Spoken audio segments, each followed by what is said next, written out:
আমাদের হাজারো সন্তানের যে রক্ত, যেই রক্ত আজকে নতুন বাংলাদেশ তৈরি করার একটা সুযোগ আমাদের সামনে এনে দিয়েছে, the list we can do, তাদের কথা স্মরণ করে সবচেয়ে কম আমরা যেটুকু করতে পারি সেটা হচ্ছে গণভোটে যে একটা হাঁ ভোট দিয়ে আসে।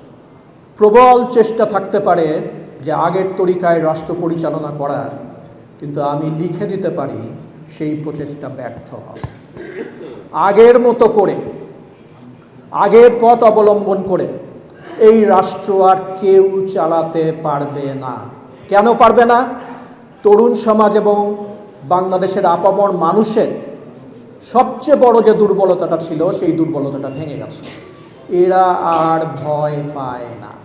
যারা ভয় পায় না তাদেরকে এই আতঙ্কজনক পরিস্থিতি সৃষ্টি করে দেশ শাসন করবেন, এটা একটা দুঃস্বপ্ন ছাড়া আর কিছু না। এই দুঃস্বপ্ন যারা রাজনীতি করছে, যে দলেরই হোক না কেন, এই দুঃস্বপ্ন যদি তাদের ভেতরে থাকে, এই দুঃস্বপ্ন তাদের ত্যাগ করতে হবে। কিন্তু পরিস্থিতি কিন্তু আগের চেয়েও কঠিন হয়ে যাবে যারা এই দেশটিকে নিয়ে খেলেছেন অথবা ভবিষ্যতে খেলতে চান তাদের জন্য।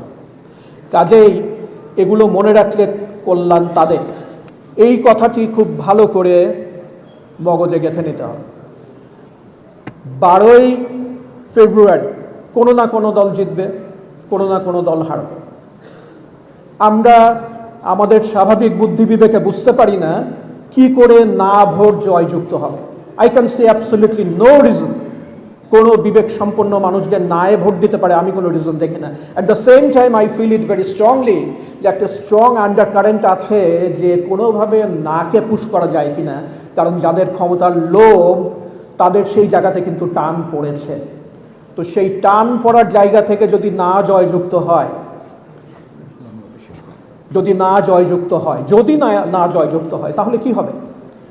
হ্যাঁ জয়যুক্ত হলে যে ঘটনাগুলো ঘটতো, না জয়যুক্ত হলেও ঠিক সেই ঘটনাই ঘটবে, মাইন্ডেড। কিন্তু একটা কঠিন রাস্তার ভিতর দিয়ে সেই ঘটনাই ঘটবে।